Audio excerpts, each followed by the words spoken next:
Hello बच्चों, स्वागत है आपका अपने इस YouTube चैनल एजुकेट योरसेल्फ पर। मैं सबसे पहले आप लोगों से माफ़ी चाहता हूं कि अभी 2 दिन तक मैं अपनी कोई क्लास नहीं ले पाया, कुछ अपने निजी कारण थे। तो चलिए, लेकिन इसके लिए मैं माफ़ी चाहता हूं और अपनी क्लास जो NCERT क्लास 9 की हिस्ट्री है उसे चलिए कंटिन्यू रखते हैं। और आज हम लोग, जैसा कि हम लोग पढ़ लिए थे, फ्रांसीसी क्रांति का पहला अध्याय हम लोग पढ़ चुके थे। और पहला अध्याय जो 18वीं सदी का फ्रांसीसी समाज हम लोगों ने देख लिया था। और उसमें जो चीजें घटी वो सब चीज हम लोग देख रहे थे। और जो बास्तिल का किला, जहां से कहानी की शुरुआत हुई थी और वो इस चैप्टर में आके मिलती है, वो चीज हम लोग देख चुके थे। फिर वहां से हम लोगों ने देखा कि फ्रांस की क्रांति की शुरुआत हुई। फ्रांस की क्रांति जो दूसरा नंबर चैप्टर था, जो फ्रांस की क्रांति की शुरुआत, उसको हम लोग पढ़ रहे थे। और उस चीजों को पढ़ते पढ़ते हम लोगों ने देखा कि एक नेशनल असेंबली बनी और फिर राजा ने यानी सम्राट ने उस नेशनल असेंबली को मान्यता दी। तो चलिए आगे हम लोग उसी बात को पढ़ेंगे। और इस प्रकार से फ्रांस संवैधानिक राजतंत्र बन गया। संवैधानिक राजतंत्र कहने का मतलब क्या है बच्चों? मैंने पहले भी इस चीज को जिक्र किया है कि संवैधानिक राजतंत्र यानी वैसा राजतंत्र, यानी यहाँ शासन अभी भी राजा का ही था, लेकिन यहाँ साथ ही साथ संविधान भी थी। और संविधान का प्रारूप तैयार किसने किया था? नेशनल असेंबली ने। और तो नेशनल असेंबली ने सन 1791 में संविधान का प्रारूप पूरा कर लिया। तो यहाँ से ही एक लाइन से क्वेश्चन बनता है कि संविधान का प्रारूप यानी ड्राफ्ट जो है, प्रारूप कब तैयार हुआ था? तो कब तैयार हुआ था बच्चों? तो ये तैयार हुआ था, इसका उत्तर होगा 1791। और इस संविधान के कुछ उद्देश्य थे। तो संविधान के उद्देश्य क्या थे बच्चों? संविधान के उद्देश्य क्या थे? तो संविधान के उद्देश्य थे बच्चों, पहला था जो बहुत जरूरी था, पहला था सम्राट की शक्तियों को कम करना। सम्राट जो कि कौन था? सम्राट लुई 16वां था बच्चों। सम्राट की शक्तियों को कम करना, ठीक है। और दूसरा क्या उद्देश्य था?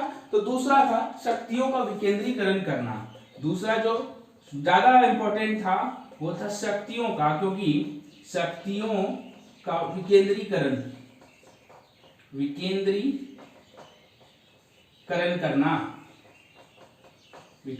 करना। तो इस विकेंद्रीकरण यानी शक्तियों का विकेंद्रीकरण से मतलब क्या होता है? जो सम्राट के समय की बात है या ज्यादातर राजतंत्र की जब बात करें तो शक्तियां केंद्रीकृत होती है, निरंकुश और केंद्रीकृत, यानी शक्तियों का सारा पावर जो है वो किसी एक इंसान या एक संस्था पर होता है। तो जरूरी क्या है कि शक्तियां एक जगह पे हो या शक्तियों का विकेंद्र, यानी शक्तियों का बंटवारा हो जाए, उचित तरीके से बंटवारा हो, तो वो ज्यादा बेहतर तरीके से चीजें काम करती हैं। जैसे आप देख सकते हैं कि शक्तियों का विकेंद्रीकरण के लिए एक न्यायपालिका होती है, भारत में भी है। एक न्यायपालिका है, एक विधायिका है और एक कार्यपालिका है। ये हम लोग पहले भी देख चुके हैं और ये भारत में भी है। तो जहां जहां लोकतंत्र होगा ये तो आपको चीजें देखने को मिलेंगी। तो इस संविधान का उद्देश्य था शक्तियों का विकेंद्रीकरण यानी शक्तियों का विभाजन। और किस रूप में? तो न्यायपालिका के रूप में, विधायिका और कार्यपालिका के रूप में शक्तियों का विकेंद्रीकरण करना। तो देखते हैं आगे, इसका मुख्य उद्देश्य था सम्राट की शक्तियों को सीमित करना। एक व्यक्ति के हाथ में केंद्रीकरण होने के बजाय अब इन शक्तियों को विभिन्न संस्थाओं यानी विधायिका, कार्यपालिका एवं न्यायपालिका में विभाजित कर हस्तांतरित कर दिया गया। यानी शक्तियों के ये तीनों इक्वल जो है पावर रखने लगे। और इस प्रकार फ्रांस में संवैधानिक राजतंत्र बन गया। तो इस प्रकार से फ्रांस में क्या बना? संवैधानिक राजतंत्र। क्यों? क्योंकि यहाँ पर सम्राट भी था और संविधान भी था और ये दोनों मिलकर के काम कर रहे थे। इसलिए इस दोनों को मिला करके हम लोग जो नाम दिया है वह संवैधानिक राजतंत्र। ठीक है, तो ये क्वेश्चन आ सकता है कि संवैधानिक राजतंत्र की परिभाषा दीजिए।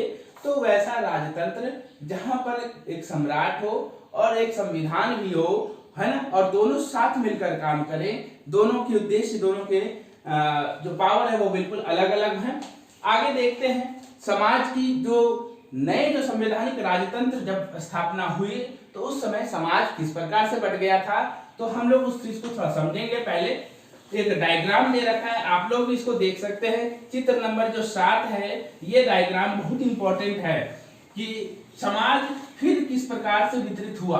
तो समाज जो है, मैं अपने आवाज के लिए थोड़ा माफी चाहता हूं आप लोगों से, क्योंकि थोड़ी सर्दी होने के कारण हो सकता है आपको मेरी आवाज में थोड़ा परेशानी महसूस हो, इसके लिए मैं माफी चाहूंगा आप सभी से। आगे देखते हैं कि क्या है न्यायपालिका।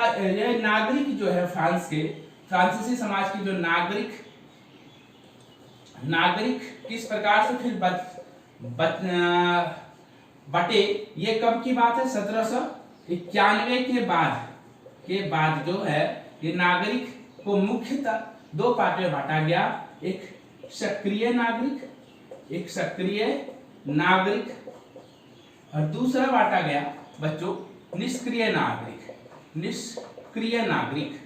नाम से पता चल रहा है, सक्रिय यानी जिसकी सहभागिता सक्रिय रूप से जो सहभाग निभा रहा है, जो पार्टनरशिप उसमें कर रहा है या कंट्रीब्यूट कर रहा है, योगदान दे रहा है। निष्क्रिय यानी वो नागरिक जो अपना किसी भी प्रकार का योगदान नहीं दे रहा है। तो इसमें कौन आते थे, तो लगभग इसमें जो है आते थे लगभग 30 लाख वो पुरुष, 30 लाख वो पुरुष जो 3 दिन के बराबर मजदूरी के कर नहीं जमा कर सकते थे, कर नहीं देते थे, यानी गरीब लोग देते थे। यानी जाहिर सी बात है कर कौन नहीं दे पाएगा, तो ऑब्वियस सी बात है कि बहुत स्वाभाविक बात है जो गरीब जनता होगी वो टैक्स नहीं चुका पाएगी। तो इसमें 30 लाख मोटा मोटी वो पुरुष थे, तो ये संख्या याद रखिएगा लगभग 30 लाख। उसके बाद कौन थे, तो उसके बाद महिलाएं, उसके बाद कौन थे इसमें, तो 25 वर्ष से कम उम्र के व्यक्तियों, 25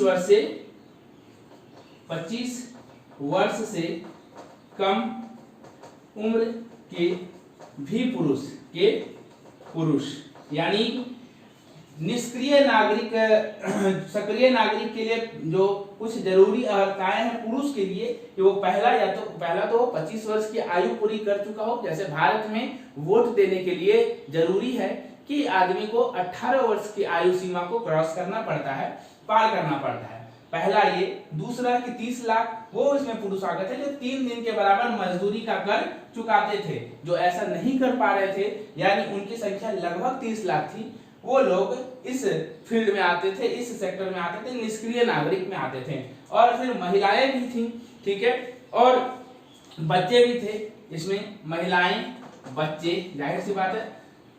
सक्रिय नागरिक तो ऑब्वियस सी बात है कि जो वैसे पुरुष जो 3 दिन के बराबर जो है कर चुका देते थे, तो कर चुकाने वाले नागरिक। तो इसका मतलब कि इसमें जो है, और इसमें केवल पुरुष होते थे 25 वर्ष से ऊपर, 25 न्यूनतम आयु सीमा कितनी थी साथियों, 25 वर्ष। तो 25 वर्ष से ऊपर के पुरुष, महिलाएं तो कभी वोट में भाग ले ही नहीं सकती थी, तो इसे निष्क्रिय सक्रिय नागरिक कहलाते थे, और ये निष्क्रिय नागरिक कहलाते थे। आगे देखते हैं सक्रिय नागरिक का काम क्या होता था। मैं इसे थोड़ा मिटा रहा हूं, मैं इसको एक बार फिर से डिस्कस करूंगा।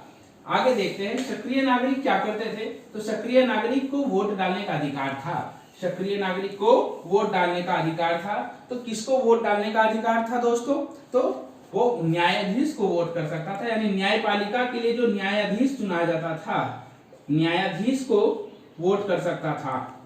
न्यायाधीश को वोट, ये वोट जो डालता था ये किसको डालता था, तो न्यायाधीश को वोट डालता था और साथ ही साथ किसको डालता था, तो ये निर्वाचक मंडली को वोट डालता था। साथ ही साथ ये निर्वाचक जो मंडली थे, लगभग इसमें 50,000 सदस्य थे।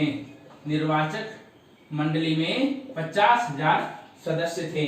ठीक है साथियों, 50,000 सदस्य मिलकर क्या चुनते थे, 745। फिर ये आगे वोट देते थे, तो आगे देखते हैं 745। ये निर्वाचक जो है सदस्य, जो 50,000 सदस्य, ये 745 किसको चुनते थे, 745 असेंबली, नेशनल असेंबली को। साथियों, नेशनल असेंबली को,